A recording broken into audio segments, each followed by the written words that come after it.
So as of right now, there is probably one iPhone that is quite potentially the worst iPhone you could probably ever buy, but there's a runner-up as well. I think the brand new iPhone that you probably shouldn't buy anymore, the iPhone SE, we already know this. Every single person that I've ever met, I've never met anybody who used an iPhone SE in real life, but this is probably, when it comes down to it, the worst of the worst. It really makes zero sense to purchase this phone in the brand new market. It makes a little sense if you want to buy it in the used market, just because these things have gone down in value a little bit in the used market, but in the brand new side, it really doesn't make too much sense. Especially when it comes down to the storage variants of this device as well, which is another thing I want to hit on. With most phones out there, we already kind of know this, you can typically get phones in a couple of different variants. With the iPhone SE 3, the standard model, the base model that you get with just the base version of this phone, it's 64 gigabytes. That's definitely not like the most amount of storage anymore, but this iPhone as well as the iPhone 12 do come out in base 64 gigabyte variants, so it's not like the lowest amount of storage in the world or anything, but for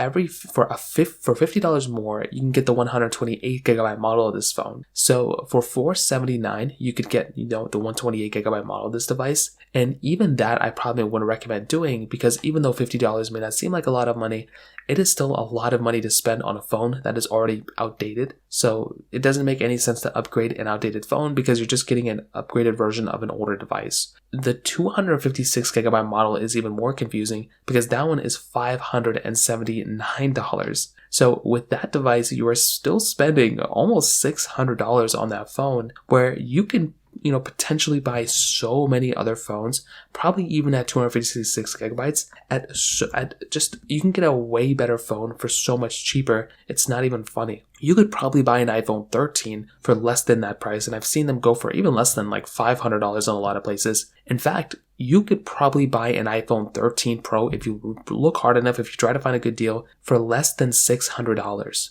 You're telling me that the iPhone SE 3, even if it's 256, is a better deal or is a better phone than a 128 iPhone 13 Pro? I don't really think so. I definitely do think you're getting an overall better phone from something like the iPhone 13 Pro. And every single variant of the iPhone SE 3, there's 3 of them, every single variant of them, it just makes a less and less sense to go ahead and buy and purchase them. Like, it's insane that Apple's still selling this device, and I really don't think Apple should be selling this phone that much longer, to be honest. But it's a very, very surprising thing to me, and I'm curious to see what Apple's going to be doing in the future here. But personally for me, I really hope Apple ends up improving some things here. I guess we're going to see what happens in the future, but that's probably one of the worst brand new iPhones you could probably buy. If you have any other thoughts or questions, let me know in the comment section below. Hit the like button, that would mean so much, but definitely hit that subscribe button. More importantly than everything else, I love every single one of you guys. Hopefully I'll catch you guys in the next video. Peace out till then.